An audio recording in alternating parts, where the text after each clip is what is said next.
পশ্চিমবঙ্গের গাজলডোবা থেকে প্রায় 50 কিলোমিটার পথ পেরিয়ে কোচবিহারের মেখলিগঞ্জ দিয়ে বাংলাদেশে ঢুকেছে তিস্তা নদী। আর এই তিস্তার জলবন্টন নিয়ে ভারত বাংলাদেশের মধ্যে দীর্ঘদিনের বিতর্ক। প্রধানমন্ত্রী থাকাকালীন গত জুলাই মাসে দিল্লিতে এসে ভারতের প্রধানমন্ত্রী নরেন্দ্র মোদীর সঙ্গে বৈঠক করেছিলেন শেখ হাসিনা।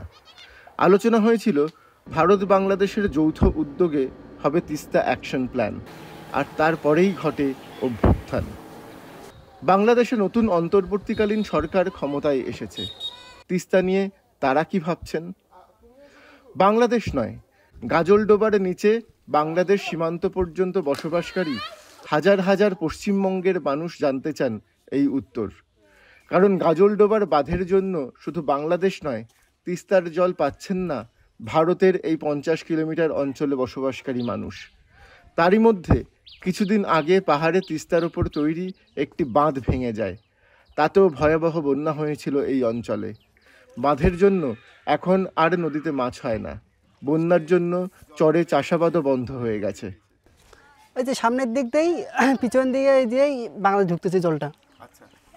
আগে তো আমাদের সুবিধা ছিল, এখন তো আমাদের ওই যে ড্যাম ভাঙার পর থেকে এবার তিস্তার অবস্থা খুব খারাপ আছে। মানে মোটামুটি আগে তো মোটামুটি আমাদের এই যে চরটা ছিল চওড়া ছিল, এখন ওই যে ব্রিজের কিয়ার থেকে ব্রিজে যে কিয়ারের বাঁধটা হওয়ার পর থেকে আমাদের নদীটা চওড়াটা খাটো হয়ে গেছে। এই কারণেই আমাদের এখন বসতি হইতেছে না। আগে আমরা ওখানে ধান ক্ষেত অবশ্যই তো লাগাইতাম, এখন ওগুলো আমাদের কিছুই হইতেছে না। এখন চর ভাঙার পর থেকেই আমাদের এখন আগে তো জল কম উঠতো, এখন বাড়ি ঘরে জল উঠতেছে, বা এখন আমাদের গরু ছাগল ওদিকে নিয়ে যেতে পারতেছি না, সব ওখানে ডুবে আছে চর মধ্যে। বাংলাদেশকে জল দেবে না বলে আমাদের এই অবস্থা। এখন যেমন এখন দেখেন ব্রিজ দিল, ব্রিজ হয়ে মাঝখানটায় ব্রিজ টেনে নিয়ে গেলো এই পাশে, ওইদিকে বাদ দিয়ে দিল। ওই হানটা এখন এই পারে লাগতেছে, যেখানে দক্ষিণ পাশে যেগুলো বাড়িঘর ছিল ওখানে বাড়িতে থাকতে পারে না, ওরা সব ডাঙায় আশ্রয় নিচ্ছে। খেতি খামার সব নষ্ট হয়ে যাচ্ছে, বাড়িতে থাকতেও পারে না, গরু বছর নিয়ে থাকতে পারে না। ওরা যেটা মনে করে ভালো মনে করবে ভারত সরকার বা বাংলাদেশ সরকার সেই করবে।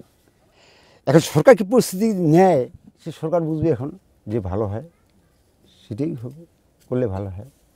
যেন মাঝখানটায় আমরা মনে করি যে মাঝখানটায় যে ক্যানেল হয়ে যায়, দুই পাশে বাঁচবে লোক, মাঝখানটায় নদী যাবে, তাহলে ভালো হবে। বাংলাদেশের নতুন সরকার যদি তিস্তার জল নিয়ে ভারতের সঙ্গে নতুন করে আলোচনায় বসে, তাহলে খানিকটা সুরাহা হয় এই অঞ্চলের মানুষের। সীমান্তের ধারে বসবাসকারী এই মানুষদের বক্তব্য, প্রতি বছর বন্যার জল ঢুকছে তাদের বাড়িতে, ভাঙছে পাড়, ভেসে যাচ্ছে ক্ষেত। তার উপর তিস্তার ওপর নতুন সেতুর কারণেও নষ্ট হয়েছে জমি, অসহায় অবস্থা তাদের। আমাদের সমস্যা খালি একটাই, মানে এদিকে তো বিএসএফরা ভালো পাহারা দেয়, পাহারা না দিলে আমরা এত কাছে থাকতে পারতাম না। কিন্তু এই যে আমাদের মাঝে মাঝে কি বছরে 2-3 বার আমাদের বন্যায় চুবান খেতে হয়। বান নাই, বান একদম ভেঙে গেছে। এই বাঁধের জন্যই আমাদের কষ্ট। বানটা যদি একটু ভালো করে দিত তাহলে এত বড় গ্রামটা সবাই মানে সুরক্ষিত থাকতো। সত্যিই কি তিস্তা নিয়ে নতুন করে আলোচনা হওয়া সম্ভব? তিস্তার উপর যে নির্মাণগুলি হয়েছে তারই বা কী অবস্থা? এখনই ওই হাসিনার সফরে জুলাই মাসে যে কথাবার্তা হয়েছে সেটা ধরবেই না। বাংলাদেশের এখন যে টালমাটাল অবস্থা, এখন তো অন্তর্বর্তীকালীন সরকার, নির্বাচিত সরকার হলেও ওরা সেট আপ করতে এত সময় নেবে, তিস্তা নিয়ে ভাববার সময় নেই আর কি।